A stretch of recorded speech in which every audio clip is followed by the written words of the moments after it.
I was standing in the kitchen, scraping dried bechamel sauce off a casserole dish, when I heard the cork pop in the living room.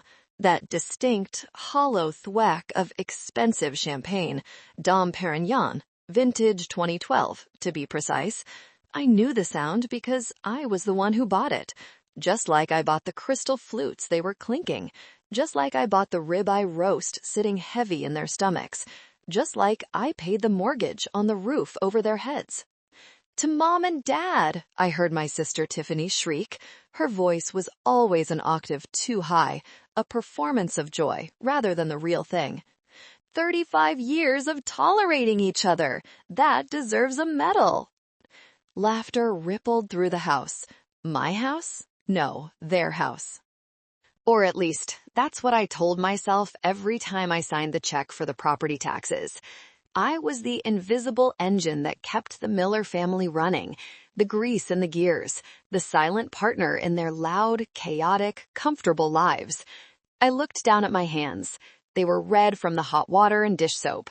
I was wearing a silk blouse I'd bought for the occasion, now damp at the cuffs. I was the director of sales for one of the largest luxury real estate firms in Chicago. I managed multi-million-dollar portfolios. I had assistants who brought me coffee and clients who hung on my every word. But here, in my childhood home, I was just Georgia, the workhorse, the wallet, the one who cleans up. "Georgia, where's the refill?" my father, Robert, bellowed from the den. I took a deep breath, fixing a smile on my face like I was walking into a boardroom closing. "Coming, Dad." I grabbed the second bottle from the fridge, wiped it down with a towel, and walked out. The living room was a tableau of everything I resented but couldn't let go of. My mother, Patricia, was lounging on the new sectional sofa, another gift from me last Christmas, swirling her glass. She looked good for 60, mostly thanks to the dermatological treatments I covered under my supplemental insurance plan. Next to her was Tiffany, my younger sister, the golden child. 28 years old, between jobs for the 6th year running, wearing a dress that cost more than my first car. "Finally," Tiffany sighed, holding out her glass without looking at me. I was about to die of thirst. "We wouldn't want that," I said, my voice tight. I poured. I poured for Dad. I poured for Mom. "You look tired, Georgia," Mom said, critically scanning my face. "You work too hard. It's aging you. You should try that serum Tiffany uses. It's expensive, but maybe you can afford it." I gripped the cold bottle. "I work hard so we can have nice things, Mom, like this party." "Oh, don't be a martyr, honey. It doesn't suit you." She waved a manicured hand. "Besides, we raised you to be capable. Tiffany is sensitive. She needs more support. You're the strong one." The strong one. The curse of the competent. Because I could carry the load, they assumed I should. Because I didn't crumble, they assumed I didn't bleed. I retreated to the corner of the room, pulling out my phone. I needed a distraction. I opened my email, checking on a pending contract for a penthouse in the Gold Coast. Just seeing the numbers, the structure, the logic of business calmed me down. In business, you give value, you get paid. It's transactional. It's fair. Family was the only bad investment I couldn't seem to liquidate. Then my phone buzzed. A notification from Mom. That was odd. She was sitting 10 feet away from me, laughing at something Tiffany said. She must have been trying to send a photo to someone else. I opened iMessage. It was a screenshot. My heart stopped. It wasn't a photo of the party. It was a screenshot of a group chat. But it wasn't our family group chat, the one named The Miller Family, where I sent updates about dinner times and doctor's appointments. The header of this chat read, "The Real Miller Family, Crown," and there were 3 members, Mom, Dad, Tiffany. I wasn't in it. I stared at the image, the sounds of the party fading into a dull roar like I was underwater. The screenshot captured a conversation from earlier that afternoon. Tiffany, "Is the ATM coming tonight?" Mom, Yes, she's bringing the food and the wine.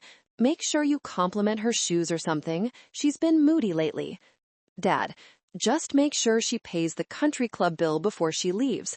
I don't want to get suspended again. Tiffany, God, she's so exhausting. I hope she doesn't stay late. I have friends coming over, and I don't want her depressing vibe ruining the mood. Be nice. We need her for the kitchen remodel. The ATM. The ATM. The bottle of Dom Perignon slipped from my hand. It hit the carpet with a thud, not breaking, but foaming over, spilling expensive, sticky liquid all over the pristine white rug. Georgia, what the hell? Tiffany shrieked, jumping up. That's vintage. Mom looked up, annoyed. Really, Georgia? Can't you go one night without making a mess? I looked at them, really looked at them. For the first time in 32 years, the fog of filial duty lifted. I didn't see my parents. I didn't see my sister. I saw 3 strangers who had been picking my pockets while smiling in my face. I looked down at my phone again, saving the image. Then I looked at the timestamp. Mom had meant to send this screenshot to Tiffany, probably to laugh about something else in the thread, but in her tipsy state, she clicked Georgia instead. I'm sorry, I whispered, but I wasn't apologizing for the wine. I was apologizing to myself for the last decade of my life. Well, don't just stand there, Dad barked. Get a towel. I turned around and walked out the front door. Georgia! Georgia! Where are you going? Who's going to clean this up? Mom's voice followed me, shrill and demanding. I got into my car, my hands shaking so hard I could barely key the ignition. I didn't go home. I just drove. I drove until the city lights blurred into streaks of red and gold. I parked my Audi in a CVS parking lot 3 miles away. The engine was off, but the heater ticked as it cooled down in the winter air. It was silent inside the car, a stark contrast to the noise inside my head. My phone was buzzing incessantly on the passenger seat. Mom, 3 missed calls. Tiffany, text, you are so dramatic. Come back and clean the rug. Dad, text, unacceptable behavior, Georgia. Grow up. I ignored them. My hands were freezing, but I felt hot, feverish. I picked up the phone, but not to answer. I needed to know the extent of it. Earlier, before I left the house, while Mom was in the bathroom and Dad was yelling for a refill, I had done something instinctive. Mom's iPad had been sitting on the kitchen counter, unlocked, displaying a recipe for the roast she claimed she cooked, but I had actually catered. When I saw the notification on my phone, a cold, hard stone formed in my gut. On my way out, passing the kitchen, I had grabbed her iPad and shoved it into my oversized tote bag. It was theft, or maybe it was just asset recovery. I turned on the iPad now. The screen glowed in the dark car. I navigated to messages. There it was, the real Miller family, Crown. My thumb hovered over the conversation. Part of me wanted to throw the device out the window and drive away, preserving the illusion that they loved me, just in a flawed way. But the businesswoman in me, the one who reads the fine print of every contract, took over. Due diligence, I whispered to myself. Do your due diligence. I scrolled back. Not just to today. I scrolled back months, years. November 14th. Mom, Georgia says she can't afford to pay for our trip to Cabo this year. Says business is slow. Liar. I saw her new watch. She's just being stingy. She's selfish. After everything we did for her, we put a roof over her head. Don't worry. I'll cry about my arthritis. She always caves when I mention the pain. I felt bile rise in my throat. The Cabo trip?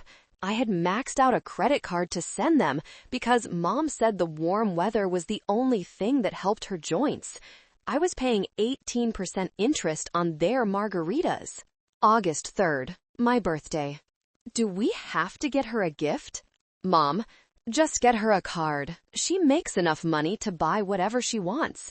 Besides, nobody wants to celebrate a 32-year-old spinster. Dad, agreed. Let's just do dinner. Make her pay. It's her birthday treat to us. I remembered that dinner. I paid $600 for sushi. They gave me a card from the dollar store. I had cried in the bathroom because I thought it was a sweet gesture that they made time for me. July 12th. Dad, did you get the transfer for the car insurance? Mom, yes, told her the premium went up.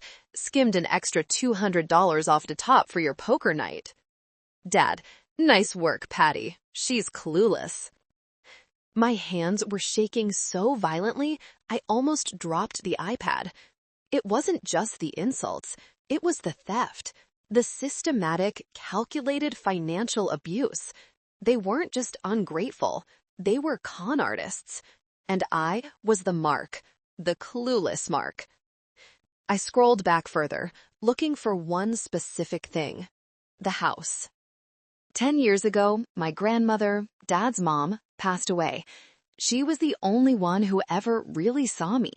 When she died, I was told there was no will, and the house went to Dad. But since Dad had bad credit, he asked me to manage the property. I paid the mortgage, the taxes, the repairs. They told me it was my rent and my contribution to the legacy. I searched the keyword house in the chat. Date, January 15th, 2020. Tiffany, what happens if Georgia meets someone, like gets married? Mom, she won't. She's too intimidating. Men hate that. Tiffany, but what if? Will she stop paying for the house? Dad, she can't. She thinks she's just helping us out. She doesn't know she signed the administrator papers, not the deed transfer. As long as Vance keeps his mouth shut, we're fine. Vance is retired and senile. He won't say anything. The house is ours. The cash cow isn't going anywhere. Administrator. Papers. Vance. My grandmother's old lawyer. The world tilted on its axis. I wasn't just paying their mortgage. I was paying for a house they claimed was theirs, based on a lie they planted a decade ago. I put the iPad down. I felt stripped raw. Every memory of the last 10 years, every I love you, every hug, every we're so proud of you, was retroactively poisoned. It was all a transaction, a manipulation tactic to keep the checks clearing. I looked at myself in the rearview mirror. My mascara was smeared, my eyes red. But underneath the devastation, something else was kindling, a cold blue flame. I wiped my face. The tears stopped. Okay, I said aloud to the empty car. The word sounded foreign, hard. Okay. I wasn't the daughter anymore. I wasn't the sister. I was the director of sales. I dealt with sharks in suits every day. I negotiated multi-million-dollar deals with people who wanted to rip me off. I knew how to handle liabilities. And the Miller family just became a liability. I picked up my phone. I didn't text them back. I didn't block them. That would be too emotional, too reactive. Instead, I opened my banking app. Emotion. I felt a coldness spreading through my chest, replacing the heat of the anger. It was a numbness, a necessary armor. I was about to go to war, and in war, you don't feel, you execute. I drove to Mason's apartment. Mason was my fiancé, a secret I had kept from my family for 6 months. Why? Because I knew Tiffany would ruin it. She would flirt with him, or Mom would ask him for a loan, or Dad would make him feel small. Mason was my sanctuary, the one thing I owned that they couldn't touch. He was a corporate attorney, sharp as a whip, but with eyes that softened every time he looked at me. When I opened his door, looking like a wreck with a stolen iPad clutched to my chest, he didn't ask questions. He just pulled me inside. Georgia, what happened? I couldn't speak. I just handed him the iPad. He sat on the couch, reading in silence. I watched his face. Usually, Mason was unreadable, a professional hazard, but I saw his jaw tighten. I saw the vein in his temple pulse. He scrolled, read, scrolled again. After 10 minutes, he set the iPad down on the coffee table gently, as if it were a bomb. "They've been skimming the insurance payments?" he asked, his voice dangerously low. "And the grocery money, and the emergency repairs for the boiler that never broke," I added, my voice hollow. I did the math on the drive over. Just in the last 3 years, they've taken about $40,000 in extras. That's not including the mortgage. Mason stood up and walked to the window, looking out at the Chicago skyline. "Georgia, this is fraud. This is embezzlement." "It's family," I said automatically. Then I corrected myself. "No, it's business. It was always business to them." I walked over to his kitchen island. I poured a glass of water, my hand steady now. The shaking had stopped completely. This was the snap. I had read about it in psychological thrillers. The moment the victim's mind breaks, not into madness, but into clarity. I looked at Mason. "I'm done crying, Mason. I don't want to just cut them off. I want to liquidate the asset." Mason turned, raising an eyebrow. "Liquidate?" "They called me an ATM," I said, my voice dropping to a whisper that filled the room. "They think I'm a machine. Fine. Machines don't have feelings. Machines don't have mercy. Machines operate on logic." I pulled out a notepad from my purse. I always carried one. I uncapped my pen. "Step 1, I said, writing it down. "Stop the cash flow." "Step 2, Mason added, coming to stand beside me, reading my list. "Secure the evidence." "Step 3, I wrote, pressing the pen so hard into the paper it almost tore. "Eviction." Mason put his hand over mine. "Georgia, eviction is messy, especially with family. The law's in Illinois." "I don't care about the laws yet," I interrupted. "I care about the leverage. Did you see the text about the deed? About Vance?" Mason nodded slowly.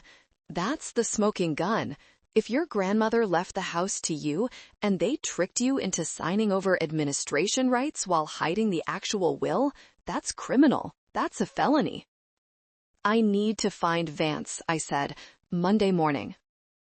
"I'll look him up," Mason said. "But for tonight, what are you going to do?" My phone lit up again. "Mom, Georgia, stop acting like a child. We have guests." "Bring the wine back." I looked at the text and felt absolutely nothing. No guilt, no obligation. It was like reading a spam email. "Tonight," I said, "I'm going to sleep. For the first time in 10 years, I'm not going to worry about whether they have enough money for groceries. I'm going to sleep like a baby." I went into Mason's bedroom and changed into one of his t-shirts. I lay in the dark, staring at the ceiling. The grief was there, waiting in the wings, a heavy, dark cloud. I knew it would rain eventually. I knew I would mourn the parents I thought I had, but not tonight. Tonight, I was the narrative architect of my own life. They had written a story where I was the pathetic, lonely spinster ATM. I was about to rewrite the script. I reached for my phone one last time. I opened the banking app. Scheduled transfer, $2,500, monthly mortgage support.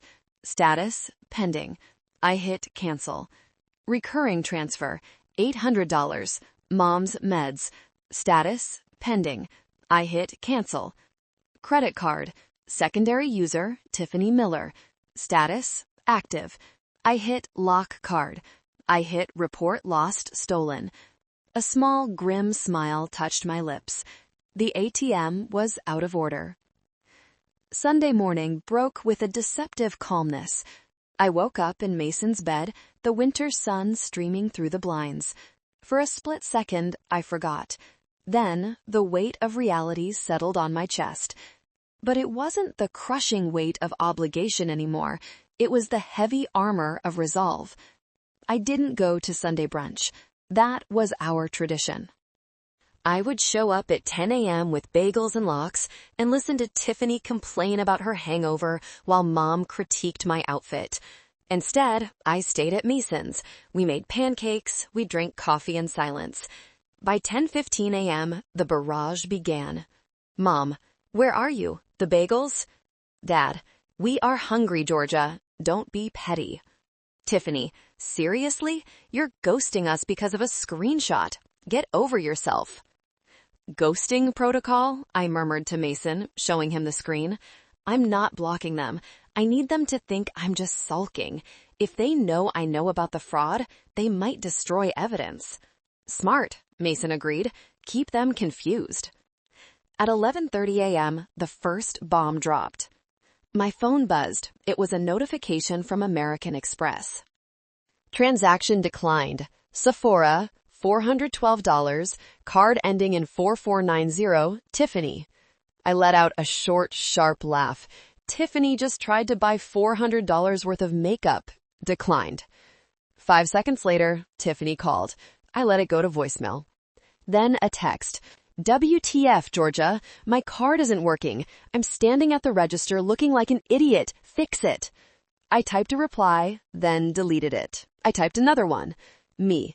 Weird. Bank says there's a fraud alert. Might take 48 hours to clear. Use your own cash. It was the first time in my life I had told her to use her own money. Tiffany, I don't have cash on me. You did this on purpose, you bitch. I put the phone on Do Not Disturb. Monday morning, I went to work as usual. I needed the routine. I needed the reminders of who I was outside of that toxic house. I walked into my office, the heels of my Louboutins clicking sharply on the marble floor. My assistant, Sarah, looked up. You look fierce today, Georgia, she said. I feel fierce, Sarah. Cancel my afternoon meetings. I have a personal appointment. Everything okay? Everything is about to be, I said. At 1 p.m., I sat in my car outside a small, dusty law office in the suburbs, Vance and Associates. It looked like it hadn't been renovated since 1980. This was the man who held the keys to my past. My phone buzzed again. Dad, the electric company just called. We got a disconnect notice. You forgot to pay the bill. I didn't forget. The bill was in Dad's name. I just had the login. I had changed the password and removed my payment info last night. I'm in a meeting. Handle it. Handle it? With what money? This is your responsibility. You live here too. Technically, I haven't lived there in 10 years, Dad. Pay the bill. I could feel his rage radiating through the screen. They were panicking. The ecosystem was collapsing. Without the host, the parasites were starving within 24 hours. I stepped out of the car and walked into Vance's office. The receptionist was an elderly woman who looked like she came with the furniture. I'm here to see Mr. Vance, I said.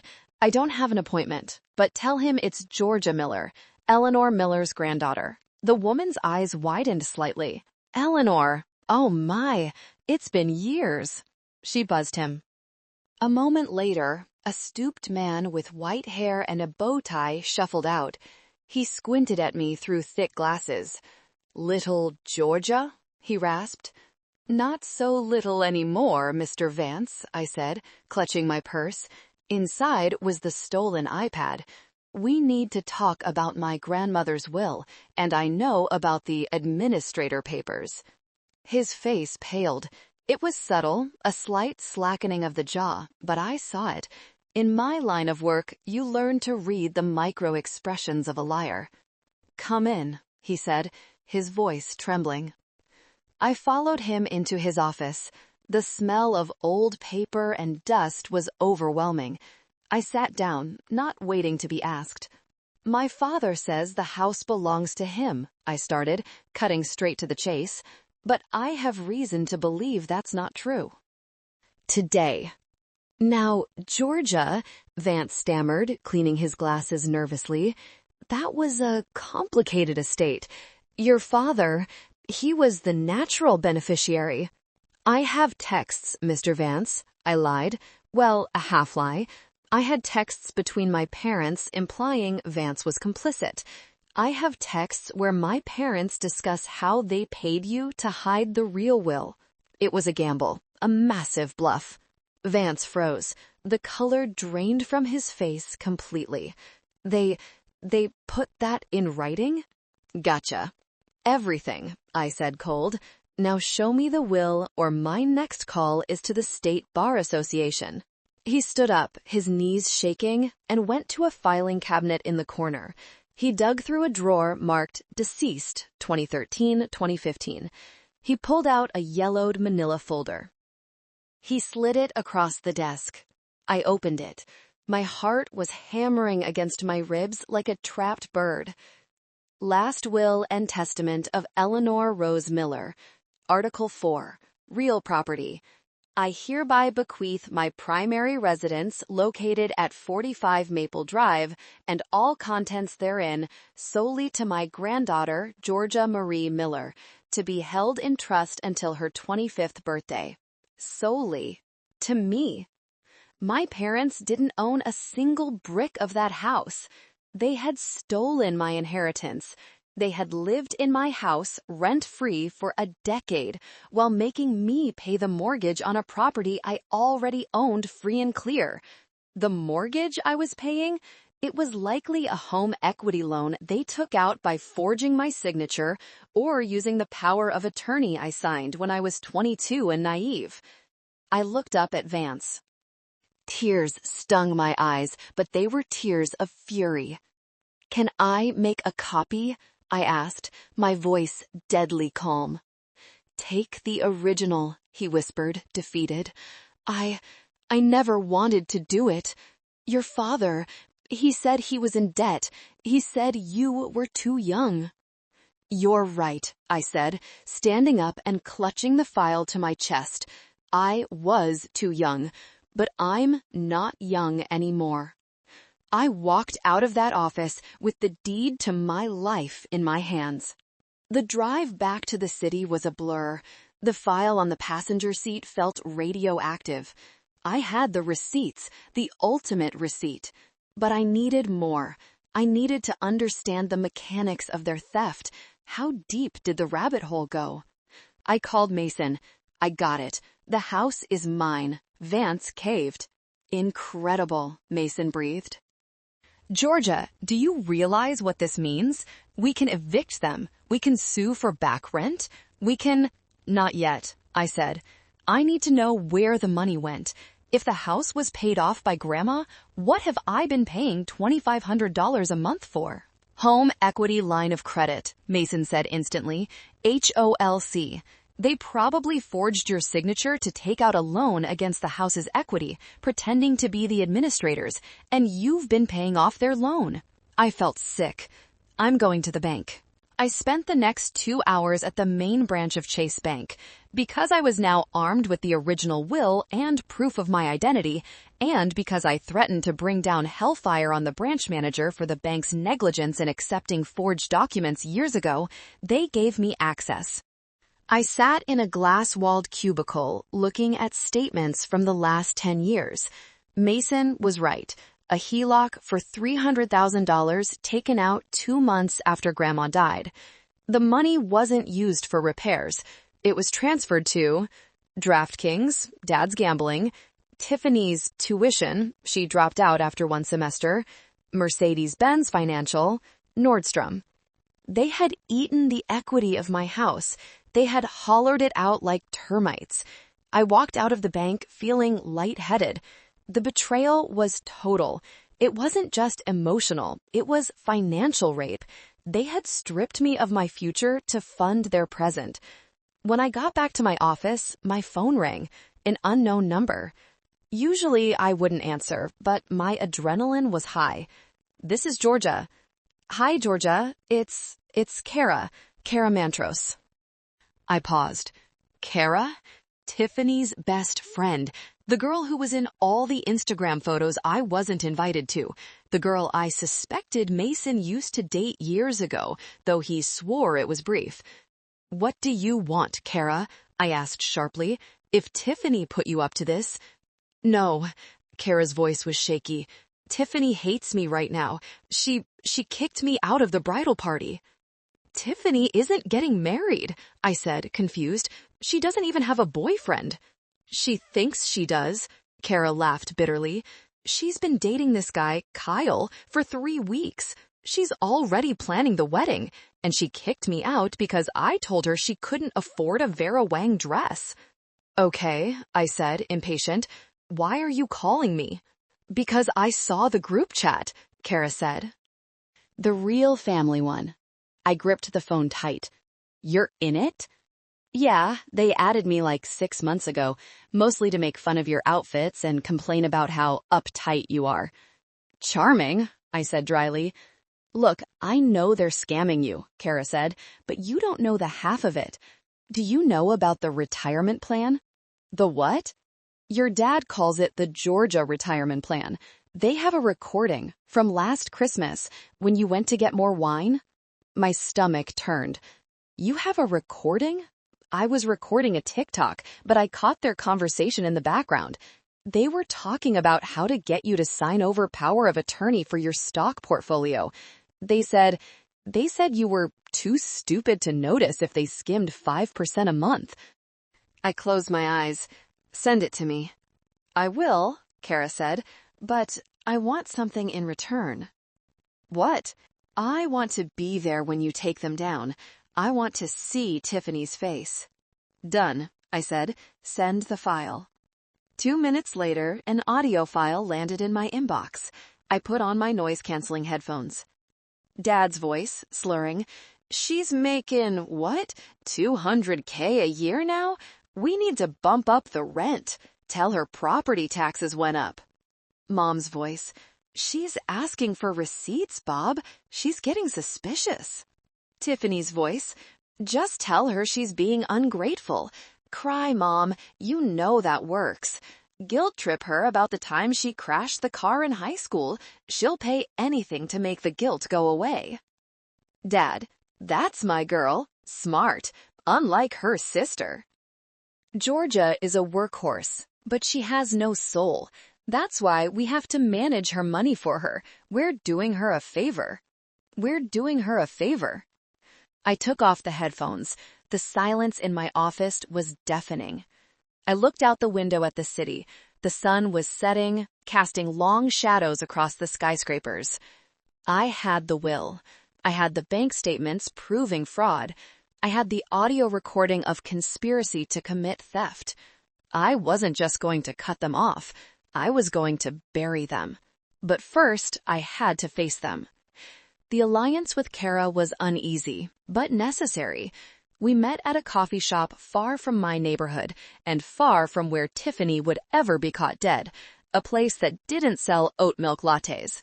Kara looked tired. She told everyone I tried to sleep with Kyle, she said, stirring her black coffee aggressively. That's why she kicked me out. It's a lie. Kyle hit on me. Focused, Kara, I said, sliding a folder across the table. I need to know their next move. You're still in the group chat? Yeah, they haven't removed me yet. They're too busy freaking out about you. She opened her phone. Look at this. She showed me the latest messages in the real Miller family. Mom, she hasn't replied in 2 days. The fridge is empty. Tiffany, she canceled her credit card. I tried to order Uber Eats and it bounced. I'm literally starving. Dad, I'm going to her office. This ends today. She can't treat us like this. I'm going to cause a scene until she writes a check. I checked the timestamp, 10:15 a.m. It was currently 10:45 a.m. My blood ran cold. My office? They're on their way, Kara said. Tiffany is driving. My office wasn't just a workplace. It was my kingdom. It was the one place where I commanded absolute respect. If they came there, loud, trashy, entitled, they would shatter the professional image I had spent a decade building. I have to go. I stood up. Wait, Kara grabbed my arm. Let them. What? Let them come, Kara said, a wicked glint in her eyes. You have security, right? You have cameras? Let them show the world who they really are. Stop protecting them. I paused. She was right. For years, I had covered for them. I dressed them up, paid for their teeth, hid their bad manners. I was their PR manager. It was time to resign. You're right, I said.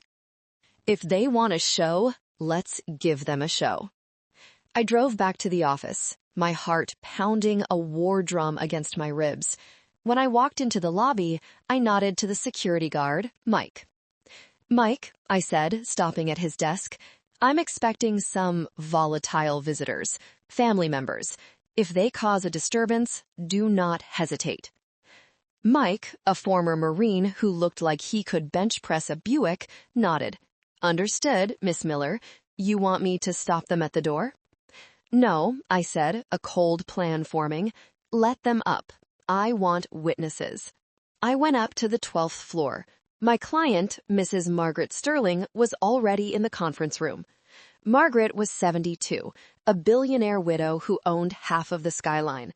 She was tough as nails and had been my mentor for years. Georgia, she smiled as I entered, you look like you're ready to kill someone. I might be, I forced a smile. Margaret, I'm so sorry, but we might have an interruption. My family is having a crisis. Margaret sipped her tea. The freeloaders? I blinked. I never told you. Honey, you didn't have to. I see how you answer your phone when they call. You shrink. Women like us, we don't shrink for anyone unless we're paying for it. Before I could answer, the glass doors of the reception area burst open. Where is she? Where is my ungrateful daughter? Dad's voice, booming, embarrassing. I stood up. Showtime. I walked out into the open plan office. My staff, about 20 agents, stopped their calls. Heads turned. Dad was wearing a tracksuit. Mom was in oversized sunglasses indoors. Tiffany was wearing leggings that were more holes than fabric. They looked like a chaotic traveling circus. Dad, I said, my voice projecting clearly across the silent office. This is a place of business. Business? Dad stormed over, waving a piece of paper, the electric bill disconnect notice. You call this business? You cut off the power. Your mother can't run her nebulizer. You're trying to kill her? The nebulizer she uses once a year for seasonal allergies? I asked calmly. And the power is off because you haven't paid a bill in 10 years, Dad. Because you pay it, Tiffany screamed, stepping forward. That's the deal. We let you live your fancy life and you take care of us. That's what family does. The deal? I stepped closer to them. You mean the deal where I pay for a house I don't own? Or the deal where you steal my inheritance and call me an ATM behind my back? The office gasped. It was a collective intake of breath. Mom lowered her sunglasses. Her eyes were darting around, realizing they had an audience. Georgia, sweetie, you're having a breakdown. You're stressed. Let's go outside. No, I said, planting my feet. We are doing this here. You wanted my attention? You got it. You think you're so special? Dad sneered, his face turning red. Because you sell condos to yuppies? You're nothing without us. We made you. You didn't make me, I said, my voice trembling with suppressed rage. You used me, and the bank is closed. Get out. Dad lunged. It happened fast. He raised his hand, a gesture I hadn't seen since I was 16.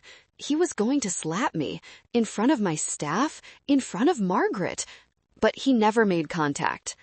Mike, the security guard, materialized from the elevator. He grabbed Dad's wrist in midair and twisted it behind his back. Sir, you're assaulting an employee, Mike said, his voice flat. Let go of him, Mom shrieked, hitting Mike with her purse. That's assault too, ma'am, Mike said calmly. He keyed his radio. Dispatch, I need police at the 12th floor. Trespassing and assault. Police? Tiffany's eyes went wide. You're calling the cops on your own family? Georgia, stop this. This is insane. I looked at them, pinned down, screaming, ridiculous. Then Margaret Sterling walked out of the conference room. She stood next to me, draped in Chanel, looking at my family like they were something she stepped in. "You must be the parents," Margaret said, her voice like ice. "I've seen better behavior from raccoons in a dumpster." Dad went purple. "Who the hell are you?" "I'm the woman who's going to make sure Georgia sues you for every penny you've stolen," Margaret said. She turned to me. "Do it, Georgia. Burn it down." I looked at Dad, held by security. "Get out," I said, "and don't come back." Mike dragged them toward the elevators. The doors closed on their screaming faces. The office was silent. I turned to my stuff. "Sorry about the noise, everyone. Back to work." I walked back into the conference room, my legs feeling like jelly. I sat down. Margaret poured me a cup of tea. "Well," she said, "that was better than Netflix." You would think that being escorted out of a high-rise by security would be rock bottom. You would think shame would kick in. But narcissists don't feel shame. They feel injury. They feel attacked. And when they feel attacked, they sue. 3 days after the office incident, on the Wednesday before Thanksgiving, I heard a knock at my apartment door. I looked through the peephole. A stranger, a process server. I opened the door. "Georgia Miller?" "Yes. You've been served." He handed me a thick envelope and walked away. I stood in my hallway, staring at the paperwork. Superior Court of Cook County. Plaintiff, Robert and Patricia Miller. Defendant, Georgia Miller. They were suing me. I flipped through the pages, my laughter bubbling up, hysterical and dark. Intentional infliction of emotional distress. Elder care abandonment. Adverse possession quiet title. They were claiming that because they had lived in the house for 10 years, openly and notoriously, and because I had abandoned the property to them, the house was legally theirs. They were also claiming palimony, essentially, arguing that I had established a precedent of financial support that I couldn't legally sever without notice. Adverse possession, I muttered. They're trying to steal the house legally. I called Mason. "They sued me," I said. "I know," Mason said. "I just saw the filing. It's messy, Georgia. It's frivolous, but it's messy. They're claiming you agreed to gift them the house verbally." "Lies," I spat. "Of course it's lies, but it stalls the eviction. We can't kick them out while the title is in dispute. They just bought themselves 6 months of free rent." "No," I said. "I'm not giving them 6 months." I looked at the date. Thanksgiving was tomorrow. "Mason, are you free for Thanksgiving dinner?" "I thought we were going to my parents." "We are," I said. "But first, we're going to make a stop. I need to serve a countersuit. Georgia, we can just have a courier do it." "No," I said. "They came to my office. They tried to humiliate me. I'm going to their turf. I'm going to the house." The next day, Thanksgiving, I dressed in black. Not morning black, omen black. I drove to the house. The driveway was full. Tiffany's friends were there, Dad's poker buddies. They were having a party, a Thanksgiving feast paid for, undoubtedly, by the last dregs of the joint account I hadn't drained yet, or maybe credit cards they opened in my name that I didn't know about. I walked up the driveway. I had my own key, but I didn't use it. I rang the doorbell. Tiffany opened it, a glass of wine in her hand. She froze. "What are you doing here? Did you bring the turkey?" The audacity. After suing me, she still expected the turkey? "Move, Tiffany," I said, pushing past her. The house smelled like sage and roasted meat. It smelled like my childhood. It smelled like lies. I walked into the dining room. Dad was carving the bird. Mom was laughing. The room went silent when they saw me. "Georgia," Mom exclaimed, a flicker of hope in her eyes. "Did you come to apologize? Did you realize you were wrong?" I came to deliver this, I said, dropping a heavy envelope onto the gravy boat. It splashed onto the tablecloth. What is this? Dad growled. That, I said, pointing, is a countersuit for fraud, embezzlement, forgery, and theft. And that, I pointed to a second document, is a copy of Grandma's will, the real one, the one Vance gave me. The room dropped to absolute zero. Dad's face went white. The carving knife clattered to the platter. You saw Vance? I did, I smiled. It wasn't a nice smile. He told me everything, Dad, about the fake administrator papers, about the hidden will, about the HELOC. Tiffany looked between us. What does that mean? What will?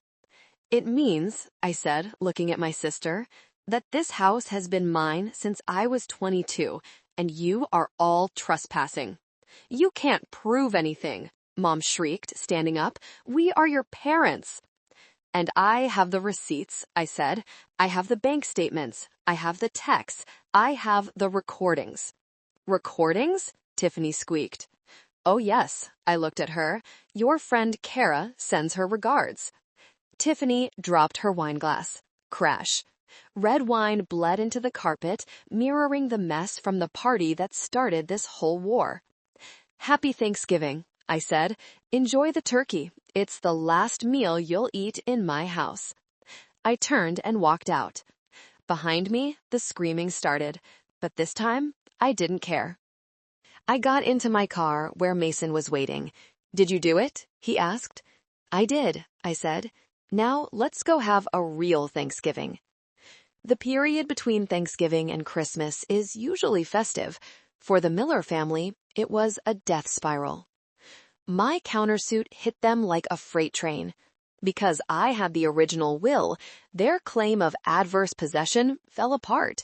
You can't claim adverse possession against the legal owner if you hid the fact that they were the owner. That's called fraudulent concealment. Mason took the lead. He was brilliant. He didn't just go after the house, he went after the money. We froze their assets. Well, my assets that they were holding. We petitioned the court for an emergency eviction order based on waste and destruction of property.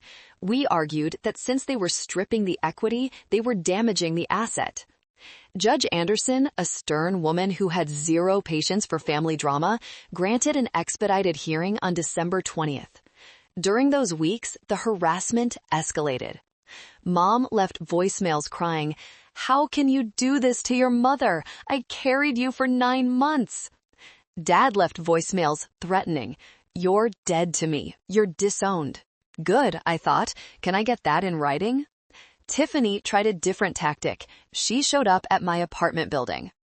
"Georgia, please," she begged through the intercom. "I have nowhere to go. Dad gambled away my college fund. I have no skills. I can't work at Starbucks." "Why not?" I asked. "I worked at Starbucks in college. They have great benefits." "I'm not like you," she sobbed. "I'm not a worker. I'm an influencer." "Then influence someone to give you a couch to sleep on," I said, and hung up. December 20th, the hearing. The courtroom was cold. Dad wore a suit that was too tight. Mom wore a neck brace, a nice touch, implying injury. They had a lawyer, a cheap strip mall guy named Saul. I had Mason and a senior partner from his firm. Saul tried to argue that the will was a forgery. Mason produced the affidavit from Vance, notarized, admitting to the cover-up. Saul tried to argue that I had gifted them the mortgage payments. Mason played the audio recording of Dad calling me a stupid cash cow and planning to steal my stock portfolio. The courtroom went silent when Dad's voice filled the air. "She has no soul. That's why we have to manage her money." Judge Anderson looked at Dad over her glasses. Her expression was one of pure disgust.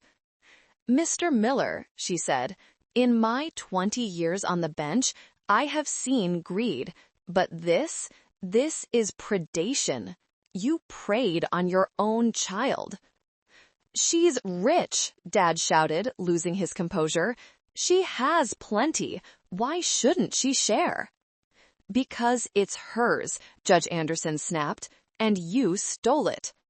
The gavel banged. Judgment. 1. The will is valid. Georgia Miller is the sole owner of 45 Maple Drive. 2. The defendants, Mom, Dad, Tiffany, are ordered to vacate the property within 72 hours. A forensic accountant will be appointed to determine the total amount stolen via the fraudulent HELOC to be repaid by the defendants. 72 hours. That meant they had to be out by December 23rd. Christmas Eve was on the 24th. You can't do this, Mom screamed as the bailiff led them out. It's Christmas. You're making us homeless for Christmas. I stood up, gathering my papers. I looked at Mom. You're not homeless, Mom, I said calmly. You can go to a hotel. I hear the Motel 6 leaves the light on for you. I walked out of the courthouse into the falling snow. The air was crisp and clean. For the first time in my life, I felt light. I didn't have a family anymore, but I had my life back. So, Mason said, wrapping an arm around me. What do you want for Christmas? I want my keys, I said. I want my house back.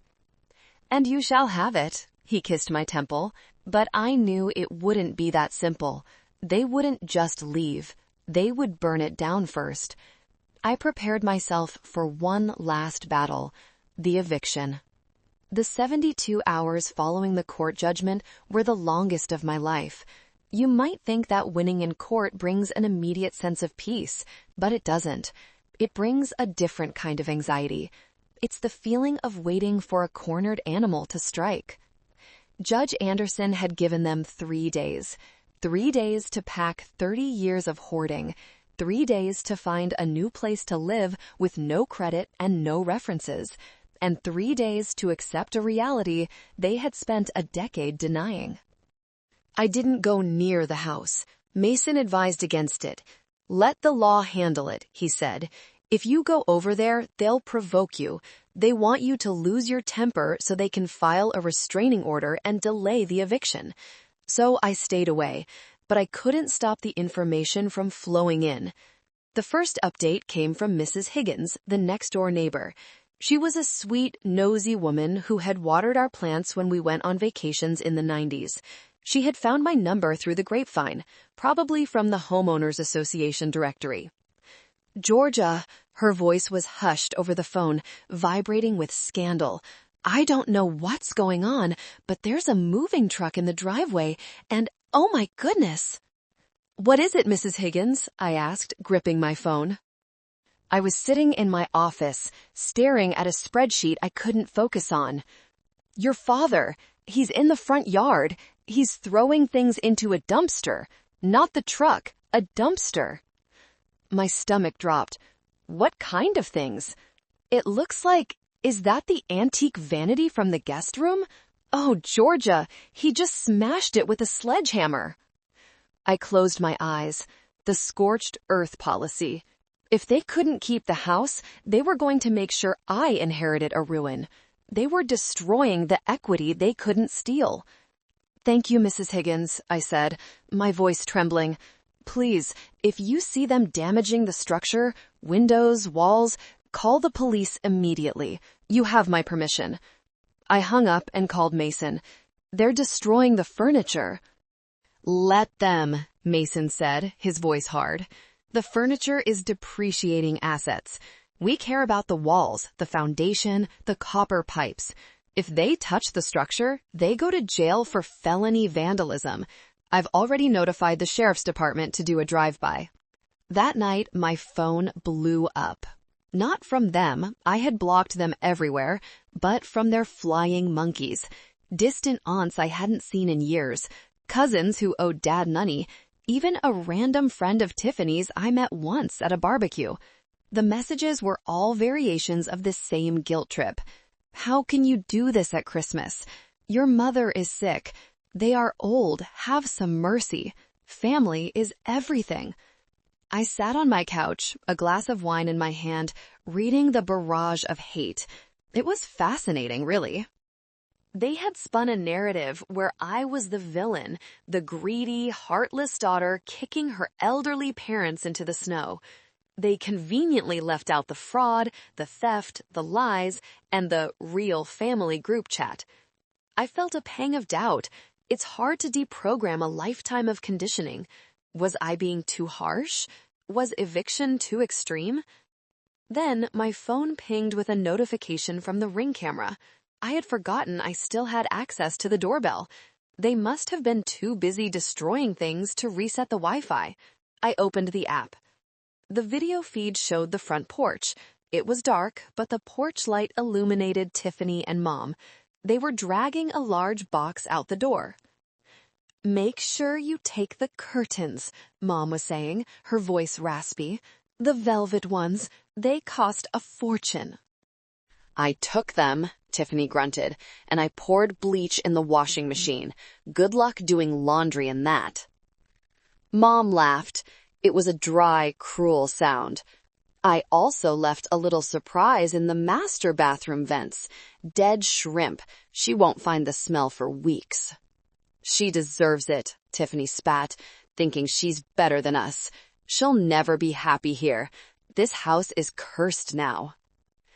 I watched them on my screen, two women I had spent my life trying to please, plotting to make my home unlivable with the glee of high school bullies. The doubt vanished. The guilt evaporated. I wasn't evicting my family. I was fumigating pests. I saved the video. Another receipt. Another piece of evidence for the damages lawsuit I would file later. "You're right, Tiffany," I whispered to the screen. "The house is cursed, but I'm the exorcist." I went to bed that night and slept deeply. Tomorrow was December 23rd, eviction day. The morning of December 23rd was gray and biting cold. The Chicago winter had settled in with a vengeance, the wind chill dropping below zero. It was the kind of day where the air hurts your face. I pulled up down the street from the house at 8:50 a.m. I was in Mason's car. I didn't want them to see me yet. At 9 a.m. sharp, 2 Cook County Sheriff's cruisers rolled up. They didn't use sirens, but the flashing blue lights reflected off the snow-covered lawns, announcing the end of an era. The deadline had passed. The 72 hours were up. I watched from a distance as 2 deputies walked up the driveway. They were big men, wearing heavy coats and grim expressions. Evictions are never pleasant, especially right before Christmas. But they had a court order signed by a judge who was furious at my father's arrogance. They knocked. No answer. They knocked harder. "Sheriff's Department, open up." I saw the curtains twitch. They were still inside. Of course they were. They were playing chicken with the law, convinced that if they just refused to acknowledge reality, it would go away. The deputies waited a minute, then one of them pulled out a key, the key I had provided to the department yesterday.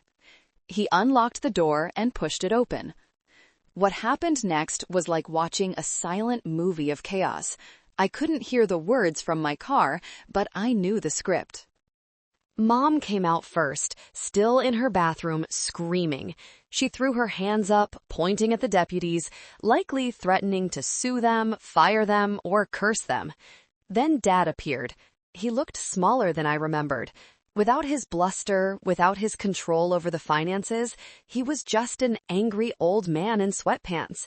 He tried to shove past the deputy to get back inside, maybe to grab something he forgot. The deputy caught him by the arm. Dad pulled away aggressively. Bad move. The deputy spun him around and pushed him against the porch railing. Handcuffs came out. I held my breath. I didn't want my father arrested. I just wanted him gone. But Dad slumped, defeated. He let the deputy walk him down the steps.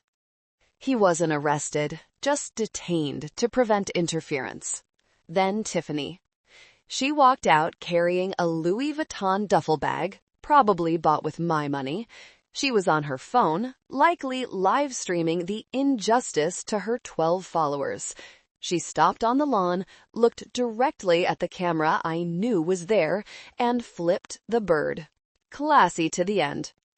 The deputies did a sweep of the house to ensure no one else was inside. Then they signaled to the locksmith van that had just pulled up.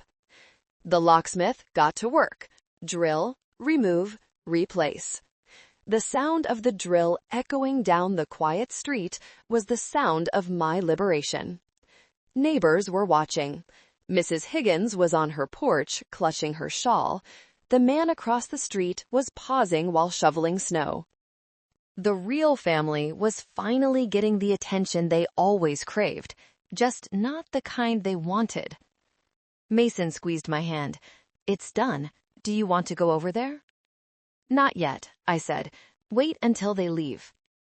We watched as my family loaded into Tiffany's beat-up Honda Civic. It was packed to the roof with garbage bags of clothes. Dad got in the front, Mom in the back with the dog. I felt sorry for the dog. Tiffany slammed the driver's door so hard I thought the window would shatter.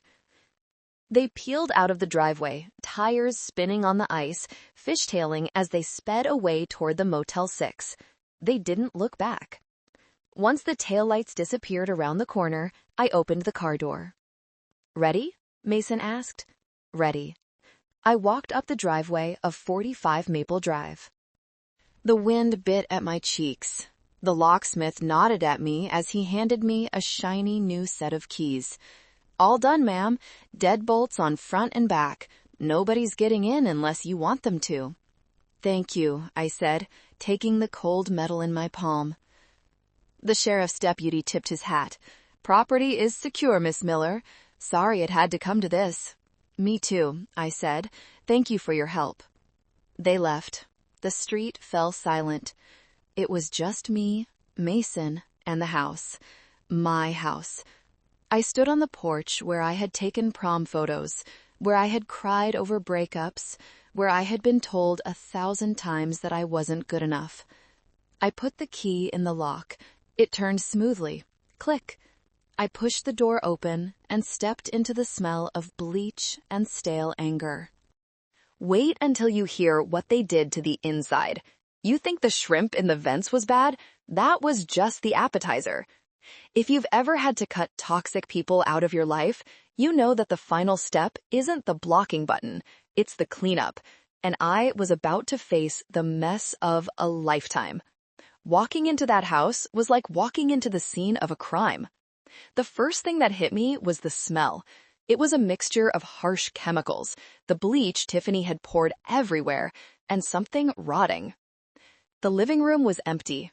The sectional sofa I had bought was gone, probably sold for cash, leaving behind dust bunnies and indentations on the carpet.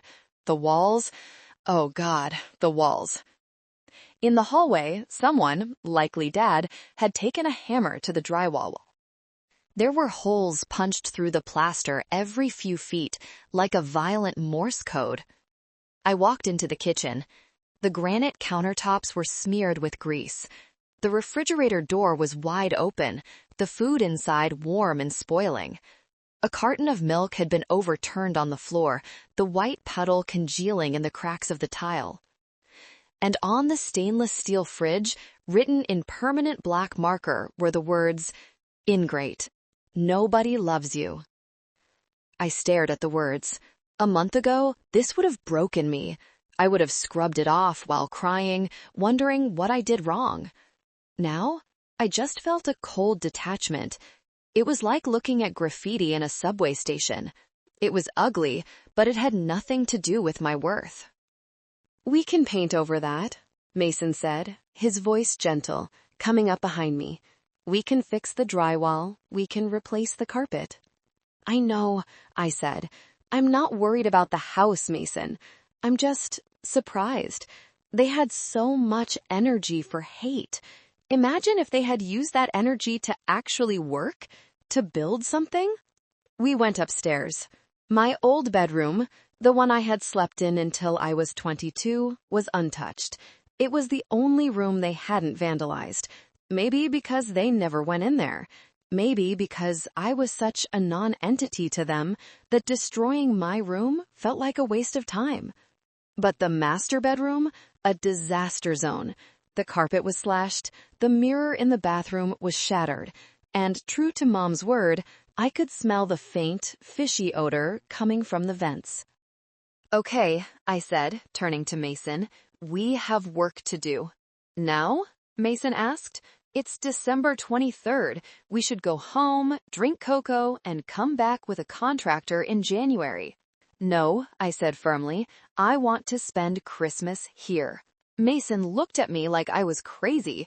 "Here? Georgia, it smells like a fish market and looks like a war zone." "Exactly," I said. "I need to reclaim it. If I leave it like this, their hate sits here and marinates. I need to scrub them out. Tonight." Mason smiled, that slow, easy smile that made me fall in love with him. "Okay, I'll go to Home Depot.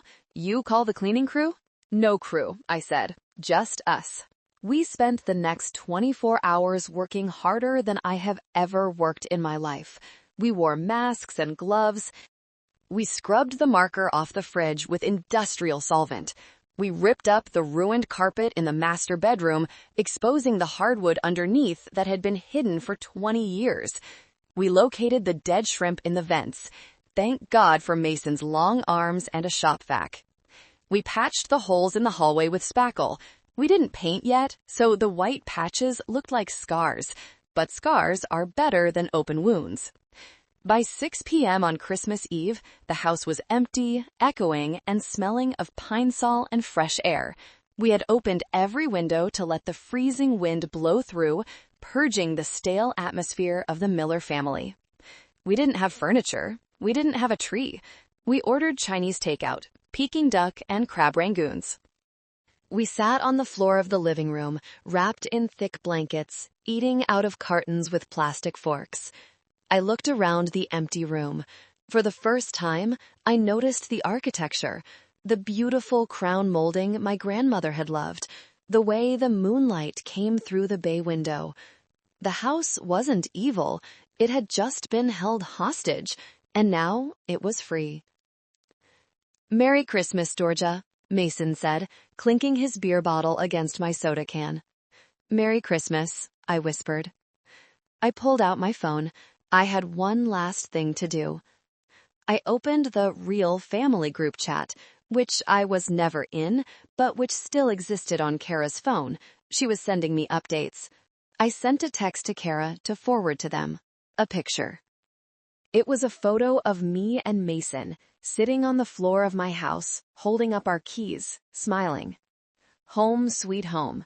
Thanks for the renovation ideas. Then, I blocked every single number associated with my past.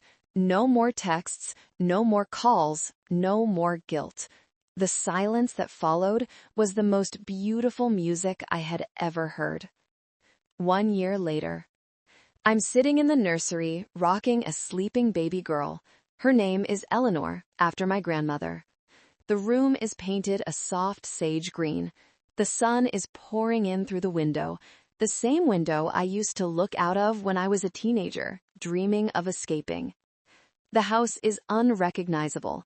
We knocked down the wall between the kitchen and the dining room to open it up. We refinished the floors. We painted the exterior a deep navy blue. It doesn't look like the Miller house anymore. It's the Vance Miller home. I kept my name. Mason didn't mind. People ask me if I ever heard from them again. The answer is yes and no. I never spoke to them, but silence doesn't stop desperate people from making noise. About 3 months after the eviction, I got a letter from a lawyer, a different one, probably court-appointed. Dad was filing for bankruptcy. He listed me as a creditor, hoping to discharge the debt he owed me from the fraud judgment. My lawyer, Mason, showed up at the meeting. He ensured that the debt related to fraud was non-dischargeable. Dad will have his wages garnished for the rest of his life. Last I heard, he's working as a greeter at a Walmart in Wisconsin. Mom tried to reach out when I was 6 months pregnant. A letter arrived. No return address. It was a Hallmark card with a generic thinking of you message. Inside, she wrote, "I hear you're having a baby. A grandmother should know her grandchild. Don't repeat the cycle, Georgia. Let me back in." I burned the card in the fireplace. "Don't repeat the cycle," she wrote. "That's exactly what I'm doing. By keeping her away, I am breaking the cycle. My daughter will never be an ATM. She will never be compared to her sister. She will never have to buy her mother's love with a Gucci bag. My daughter will know that love is given freely, not rented."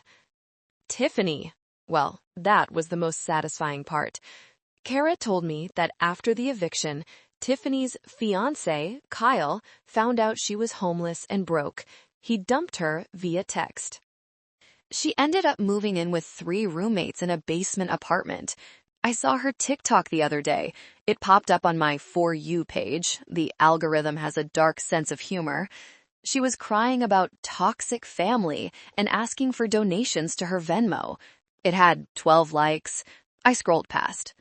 I looked down at Eleanor. She shifted in her sleep, her tiny hand gripping my finger.